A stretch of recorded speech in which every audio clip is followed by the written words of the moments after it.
जय हिंद दोस्तों हमारी जीएस सुधा बुक की लर्निंग सीरीज चल रही है जिसमें हम इतिहास पढ़ रहे थे प्राचीन भारत। दोस्तों इसके अंतर्गत हम वैदिक सभ्यता पढ़ रहे थे जिसमें हम आर्थिक स्थिति और सामाजिक स्थिति के बारे में पढ़ चुके थे। आज हम धार्मिक स्थिति से चालू करेंगे। ओके दोस्तों यदि वीडियो अच्छी लगती है तो लाइक और सब्सक्राइब जरूर करिएगा। तो चलिए स्टार्ट करते हैं। धार्मिक स्थिति। प्रकृति के प्रतिनिधि के रूप में ऋग्वैदिक आर्यों के देवताओं को 3 श्रेणियों में विभाजित किया गया था। आकाश का देवता सूर्य, उषा, वरुण, मित्र, पूषण, अश्विन, धौस आदि इत्यादि। अंतरिक्ष के देवता इंद्र, रुद्र, वायु, पर्जन्य, मरुत इत्यादि। पृथ्वी के देवता पृथ्वी, अग्नि, सोम, सरस्वती, बृहस्पति इत्यादि। ऋग्वैदिक काल में समस्त देवता प्राकृतिक शक्तियों के प्रतीक थे। ऋग्वैदिक काल के लोग इनकी पूजा प्रकृति के प्रकोप को कम करने के लिए करते थे। ऋग्वैदिक काल में कहीं पर भी मूर्ति पूजा का उल्लेख नहीं मिलता है। ऋग्वेद में अनेक देवताओं का अस्तित्व मिलता है लेकिन देवियों के अस्तित्व का अभाव मिलता है। नदी की देवी सरस्वती थी जो कालांतर में विद्या की देवी बनी। ऋग्वेद में इंद्र को पुरंदर कहा गया है। इंद्र आर्यों के सर्वाधिक महत्वपूर्ण देवता थे। ऋग्वेद के दूसरे मंडल में 250 सूक्त इंद्र को समर्पित हैं। इंद्र को वर्षा का देवता माना गया है। इंद्र का आवाहन भौतिक सुख तथा विजय हेतु होता था। आर्यों के दूसरे महत्वपूर्ण देवता अग्नि थे जिन्हें 200 सूक्त समर्पित हैं। अग्नि के माध्यम से देवताओं को आहुतियां दी जाती थी। अग्नि मानव तथा देवताओं के बीच मध्यस्थता स्थापित करने का कार्य करता था। आर्यों के तीसरे महत्वपूर्ण देवता वरुण थे जिन्हें 30 सूक्त समर्पित हैं। वरुण नदी, जल तथा समुद्र के देवता थे अर्थात वरुण जल निधि के प्रतिनिधित्व करता थे।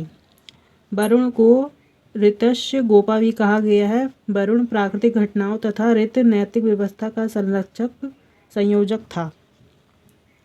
पूषण ऋग्वैदिक काल में पशुओं के देवता थे जो कालांतर में शूद्रों के देवता बने।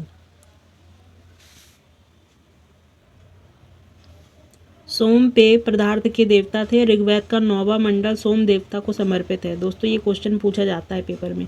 सूर्य का दूसरा रूप प्रकाश के देवता सवित्र हैं। गायत्री मंत्र सवित्र देवता को समर्पित है। ऋग्वेद के तीसरे मंडल में गायत्री मंत्र का उल्लेख है। दोस्तों ये भी क्वेश्चन पेपर में पूछा जाता है। गायत्री मंत्र के रचनाकार विश्वामित्र हैं।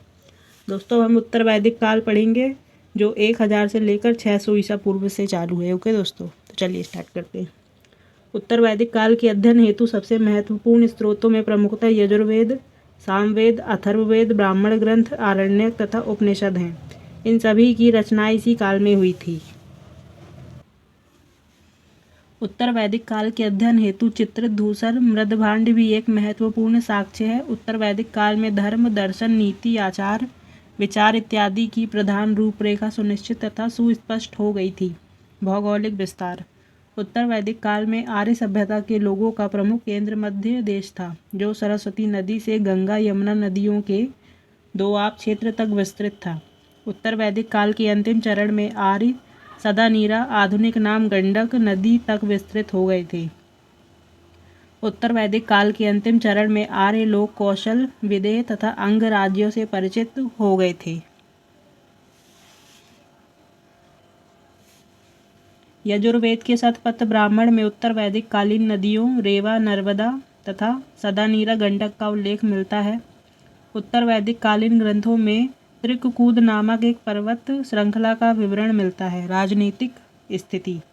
उत्तर वैदिक काल में जीवन में कृषि के कारण आय स्थायित्व के कारण ऋग्वैदिक काल के छोटे छोटे कबीले एक दूसरे में विलीन होकर बड़े जनपदों का रूप ले रहे थे और राजा अब एक बड़े प्रदेश का शासन करने लगा था। उत्तर वैदिक काल में सर्वप्रथम क्षेत्रीय प्रदेशों का उदय हुआ था। उत्तर वैदिक काल में प्रदेश के सूचक के रूप में राष्ट्र शब्द बहु प्रचलित हुआ था। उत्तर वैदिक काल में शासन व्यवस्था का प्रमुख आधार राजतंत्र था। उत्तर वैदिक काल में राज्य के आकार में वृद्धि होने से राजा का महत्व अधिक हो गया था एवं उसके राजा के अधिकार भी बढ़ गए थे। प्रारंभ में पांचाल एक कबीले का नाम था लेकिन उत्तर वैदिक काल में पांचाल सर्वाधिक विकसित राज्य था।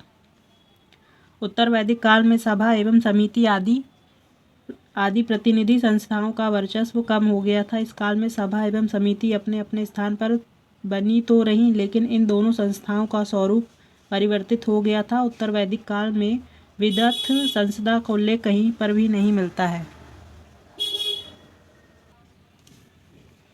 अथर्ववेद में सभा एवं समिति को प्रजापति की दो पुत्रियां कहा गया है। अथर्ववेद में सभा को नरिष्ठा भी कहा गया है, जिसका शाब्दिक अर्थ अनुल्लंघनीय होता है।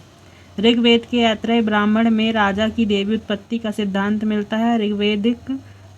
उत्तर वैदिक काल में सर्वप्रथम राज्याभिषेक की परंपरा प्रारंभ हुई थी। यजुर्वेद के शतपथ ब्राह्मण में राजा के राज्याभिषेक का उल्लेख मिलता है। इस काल में राजा के राज्याभिषेक का अनुष्ठान राजसूय यज्ञ के द्वारा संपन्न होता था। यजुर्वेद में राज्य के उच्च पदाधिकारियों को रत्नी कहा गया है। यजुर्वेद के शतपथ ब्राह्मण में राजा सहित 12 रत्नों के नामों का विवरण मिलता है। रत्नी रत्निन राजा के राज्याभिषेक के समय उपस्थित होते थे तथा राजा इस राज्याभिषेक के समय पर इन रत्निनों के घर भी जाता था। रत्नी राजसूय यज्ञ से संबंधित है तथा शुक्ल यजुर्वेद में राजसूय यज्ञ से संबंधित अनुष्ठानों का विवरण मिलता है। राजसूय यज्ञ के समय सोमरस पिया जाता था। सामदेव के पंचविश ब्राह्मण में 12 रत्निनों को वीर कहा गया है। दोस्तों, आज हम यहीं तक पढ़ेंगे। कल से हम इस वाली लाइन से चालू करेंगे। ओके दोस्तों, यदि वीडियो अच्छी लगती है तो लाइक और सब्सक्राइब जरूर करिएगा और आप लोग कमेंट बॉक्स में ज़रूर बताइएगा कि आप लोगों को वीडियो कैसी लग रही है। ओके दोस्तों, मिलते हैं अगली वीडियो में। जय हिंद।